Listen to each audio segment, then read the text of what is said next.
Hello everybody, comment est-ce que vous allez mes partenaires? J'espère que vous allez super bien. Moi je vais de maravilla. Comment est-ce que vous allez? Une fois de plus on se retrouve pour le débriefing de 12 cas, cette fois-ci pour le cas 5. Donc si tu es abonné déjà, j'espère. Sinon, ben, abonne-toi, qu'est-ce que tu attends? Prends un pot de popcorn, prends une boisson bien rafraîchissante.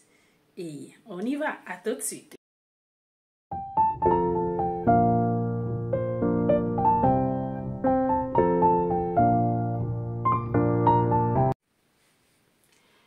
Mes partenaires, si je vous posais la question, ou si je te posais la question, qu'es-tu prêt à faire pour être héritier de la famille? Qu'est-ce que tu me répondrais? Qu'es-tu prêt à faire pour être celui-là qui est le responsable, n'est-ce pas, de la gestion de l'héritage, des biens de ton feu papa? Qu'es-tu prêt à faire? Eh bien, dans le cas 5, on voit ce cas-là où on a un frère qui est prêt à tout, qui est prêt à tromper, qui est prêt à duper, qui est prêt à tuer.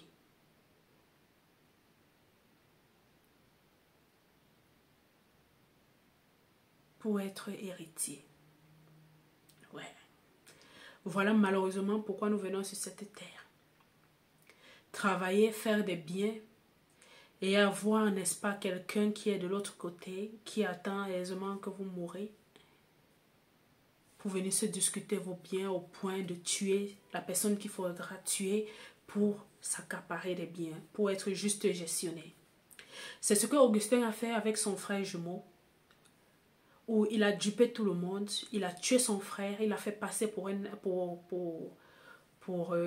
incendie, il a tué son frère, il a mis le feu à la maison de son frère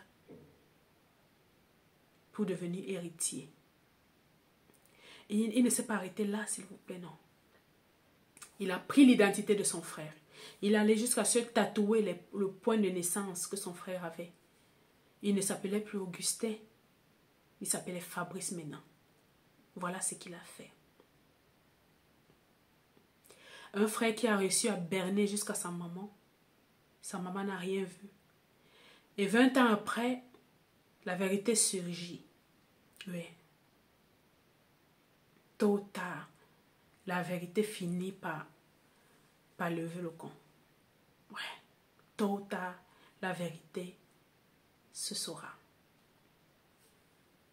C'est ce qui arrivait à Augustin qui était en réalité à Fabrice qui était en réalité Augustin. Je tiens à préciser que Fabrice, avant de mourir, avait déjà un petit garçon. Augustin, après avoir tué son frère, quand la femme de Fabrice s'est rendue compte, Augustin a tué également la femme de Fabrice. Voilà que Augustin met, n'est-ce pas, qui laisse, on va dire, voilà Augustin qui devient assassin de 2 personnes déjà. Et en plus de ça, qui laisse un enfant orphelin, un petit garçon. Mais vu que maintenant il s'appelait Fabrice, il ne s'appelait pas Augustin, monsieur a vécu comme ça toute sa vie. Il s'est marié. Il a fait 2 garçons, 2 enfants, autant pour moi, un garçon et une fille. Il a continué sa vie sale, c'est-à-dire de corrompre, de faire ce qui lui plaît, etc. Sauf que quand la vérité toque à ta porte, il n'y a pas moyen de s'enfuir.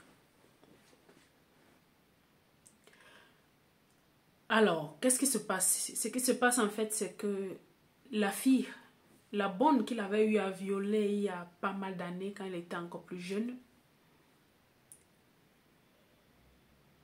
et qui avait fui pour aller se réfugier au village, ou bien qui était quitté la ville pour aller se réfugier au village. L'enfant mis au monde, qu'on appelle Joanna, si j'ai bonne mémoire, décide de revenir en ville parce que elle est passionnée de journalisme et veut étudier là-dessus. Elle entre dans la maison de de sa tante, la tante du côté de sa maman. Et là-bas, c'est pas évident. C'est pas évident. On le met dehors. Et imaginez ce qui elle tombe. Elle tombe sur son cousin, c'est-à-dire le véritable enfant du feu Fabrice. Augustin, qui a l'habitude de tout contrôler, fait ses petites enquêtes. Là, je suis en train vraiment de globaliser, ok? J'aimerais que vous allez regarder la série pour que vous appreniez un peu plus. Là, je saute. Je suis en train de vraiment de faire juste un gros plan, vous voyez? Tombe sur son cousin, ignorant que c'est son cousin, parce que pour elle, elle est l'enfant unique de son maman. Augustin pensant, le cousin pensant qu'il est l'enfant de Fabrice, enfin, oui, de Fabrice en réalité. C'est compliqué, je sais que c'est compliqué, parce que lui, il appelle son papa Fabrice. Sauf que son vrai papa est mort. Et celui qu'il appelle papa est en réalité Augustin. Donc, chemin faisant, avec les manipulations, les manigances, etc., le papa, qui savait déjà, selon ses enquêtes, parce qu'il a demandé à faire des enquêtes sur la fille, quand il a vu la fille pour la première fois, son vrai sang, il a fait les enquêtes et il a su que Joanna était en fait sa véritable fille. Et au lieu de se rapprocher comme un papa, qu'est-ce qu'il fait? Il demande à ce qu'on la tue. Et n'est-ce pas, dans la recherche de vouloir la tuer, il finit plutôt par, on va dire, par renverser son propre garçon, son véritable fils. Et quand on va à l'hôpital, on fait les analyses, il a besoin de sang. Et qui est là présentement? C'est Joanna, finalement, qui donne le sang au petit enfant, au garçon. Et c'est là que, sur les examens, on se rend compte que le sang est identique, pratiquement identique, parce que chacun... Le sang est pratiquement identique et ça commence à titiller. On commence à se poser des questions. De long en large, on finit par faire les tests ADN, on trouve que les deux sont frères. On va poser la question à M. Augustin. Monsieur Augustin jure qu'il ignore tout, que c'est pas possible.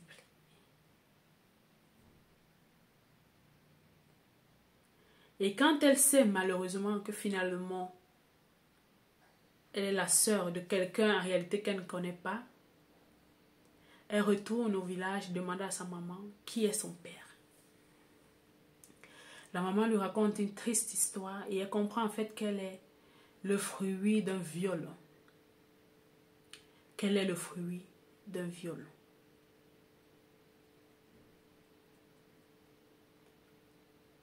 Et là, il commence à faire des calculs. Parce que son cousin, ils étaient amoureux. On dénonce l'inceste parce qu'ils étaient amoureux. Heureusement qu'ils n'étaient pas encore passés à l'acte. Mais ils étaient fous amoureux de l'autre. Son cousin était tout le temps en train de l'aider parce qu'il essayait de conquérir Joanna. Heureusement qu'ils ne sont pas passés à l'acte. Donc, en faisant des calculs, on va dire ça comme ça, ils finissent par avoir la théorie que Augustin, en fait, n'est pas Augustin. Et en fait, Augustin est Augustin, mais en fait, Fabrice n'est pas Fabrice. Parce que Fabrice, en réalité, est mort. Et Augustin a pris l'identité de Fabrice. Et pour se rassurer de ça, il remonte à Douala et décide de faire les examens avec son cousin. Et effectivement, là encore, c'est encore plus convaincant parce que le monsieur n'est pas son frère. c'est son cousin. Voilà où la vérité est dénoncée, voilà où tout se sait. Il part te demander des comptes à Augustin et Augustin n'éprouve aucun remords. Oh, Augustin ne trouve aucun remords. Il ne se rend même pas compte. Non, du moins, il se rend compte, mais en fait, il s'en fiche. Voilà. Augustin était capable de mettre sa propre maman, quand sa maman commençait à se douter, il a mis sa maman en asile de fou, en disant qu'elle est folle, qu'elle ne sait plus ce qu'elle dit, elle dit des bêtises. Permettez-moi de boire de l'eau. Permettez.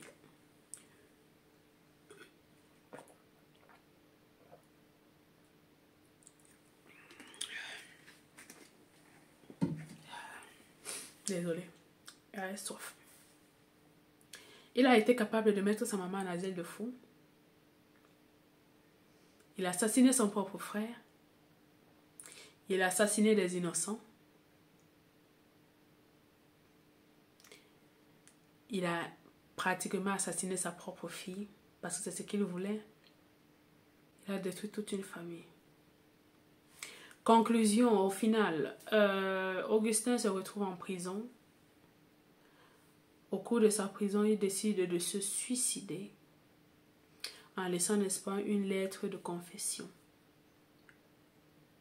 Sa femme se sent dupée d'avoir vécu avec un homme qui n'avait pas vraiment sa vraie identité, qu'elle ne connaissait pas, qu'elle n'a jamais connu.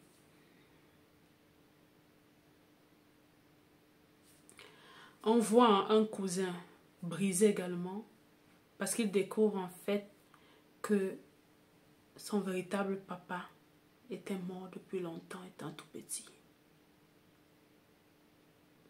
Voilà. On retrouve une maman qui ne peut supporter, décider de mourir. Tellement ça l'a fait mal, tellement elle a eu du chagrin qu'elle est morte. Ah, j'ai la chair de poule quand je parle, franchement.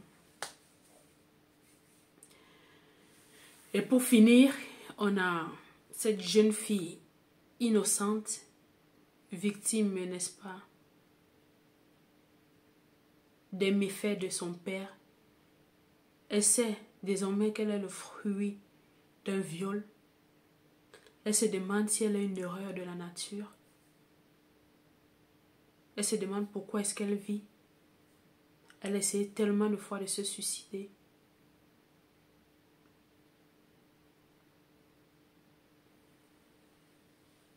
Voilà où peut amener, n'est-ce pas, cette histoire d'héritage, cette histoire de matériel. Comment pouvez-vous détruire la vie des gens sur un bien qui ne vous appartient pas? Oui, parce que, excusez-moi, l'argent de l'autre n'est pas ton argent. Comment est-ce que tu peux t'accrocher sur les biens de ton père, sur les biens de ta mère, au point de sacrifier un être humain? Et ça, malheureusement, c'est une réalité que nous vivons en permanence en Afrique particulièrement, où on voit les gens s'entretuer pour ça. On voit les gens être hypocrites, être égoïstes, être rancuniers, être méchants, aller dans la sorcellerie, plonger dans là où il ne faut pas, à cause des biens qui ne nous appartiennent pas.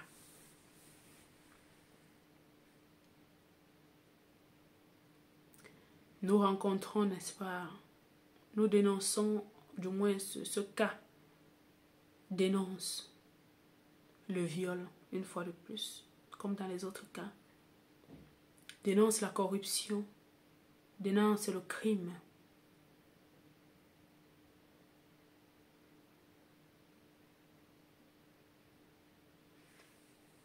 Il y a eu presque inceste. Il y a eu suicide. Il y a eu regret. Il y a eu désolation.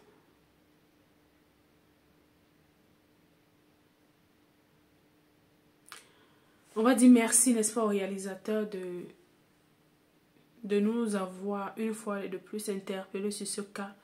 Donc, je vous laisse, n'est-ce pas, répondre à cette question. Et n'oubliez pas, je vous laisse en bas le lien de la vidéo du cas 5. Allez vous abonner, n'est-ce pas, sur sa plateforme. C'est Orimo TV 12K.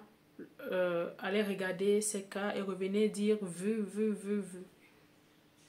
Et donnez-nous votre point de vue. Ça a été un plaisir une fois de plus de passer cette soirée avec vous. J'espère que j'ai évité de trop dire n'est-ce pas. Pardonnez-moi. Je promets, je vais me corriger au fur et à mesure. N'hésitez pas à me faire des remarques pour que je puisse m'améliorer. Ok? Sur ce, on se voit au prochain cas qui sera également intense, magnifique. On se voit au cas 6. Ok? Bisous.